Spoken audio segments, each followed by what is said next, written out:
বিসমিল্লাহির রহমানির রহিম। আজকের অনুষ্ঠানে সভাপতি professor doctor S M. Arif Ahsan, বিশেষ অতিথিবৃন্দ, মাননীয় মন্ত্রী সর্দার মোহাম্মদ সাখাওয়াত হোসেন এমপি, সম্মানিত প্রফেসর নুরুদ্দিন,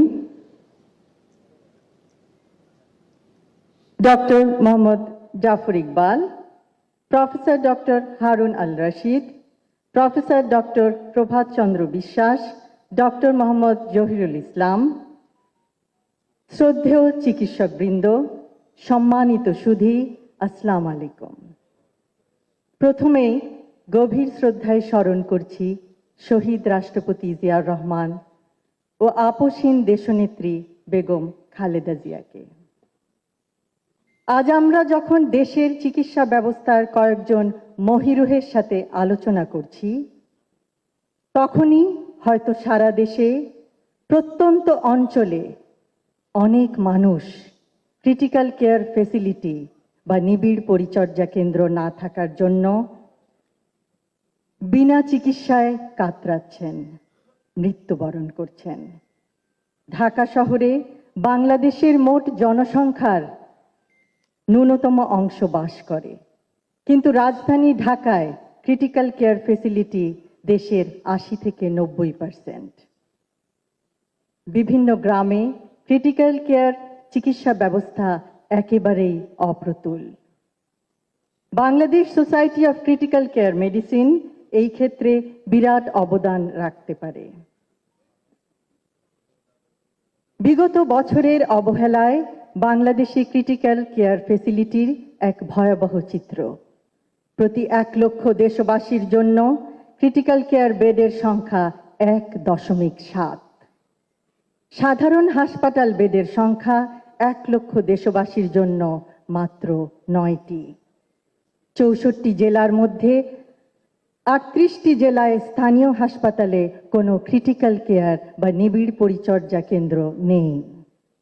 দেশের ৮০ থেকে ৯০% ইন্টেন্সিভ কেয়ার ইউনিট রাজধানী ঢাকায় অবস্থিত, কিন্তু ক্রিটিক্যাল কেয়ার ইউনিটগুলি মূলত বড় শহরের হাসপাতালগুলিতে। আমাদের ৬৮ থেকে ৭০% দেশবাসী বাস করে গ্রামাঞ্চলে।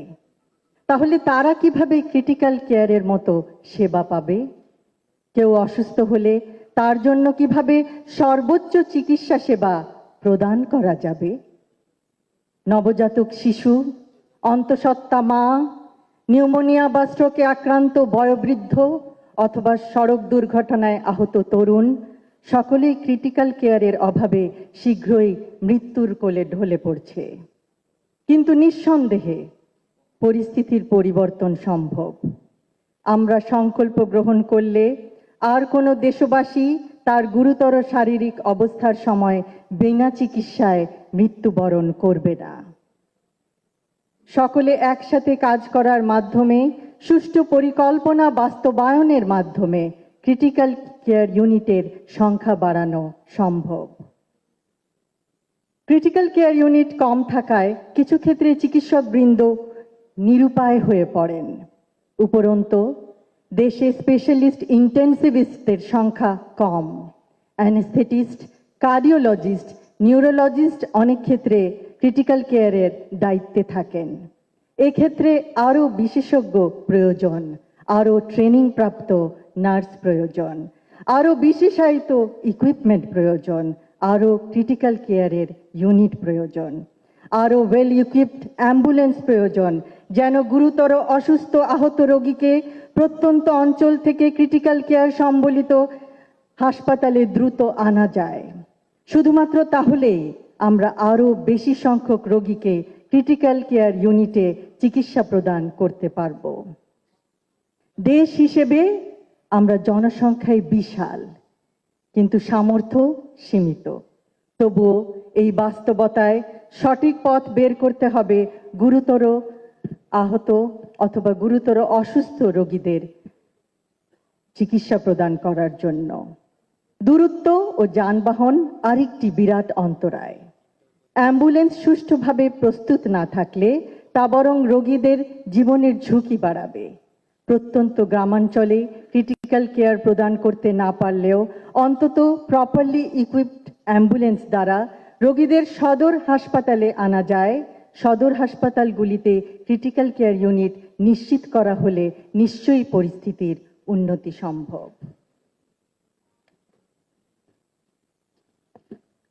আশা করব আগামীতে ক্রিটিক্যাল কেয়ার চিকিৎসা সেবার অভাবে মৃত্যুর হার যেন আর বেড়ে না যায়। একটি মৃত্যু একটি পরিবারকে সর্বশান্ত করে দেয়। আজ Bangladesh society of critical care মেডিসিনের 2026-এর ন্যাশনাল কনফারেন্সে আমাকে আমন্ত্রণ জানানোর জন্য আমি এই সোসাইটির সকল সদস্যকে আন্তরিক ধন্যবাদ জানাচ্ছি। ধন্যবাদ জানাচ্ছি তাদের মানবিকতা ও কঠোর পরিশ্রমের জন্য। সুষ্ঠু ব্যবস্থা অনেক স্থানে না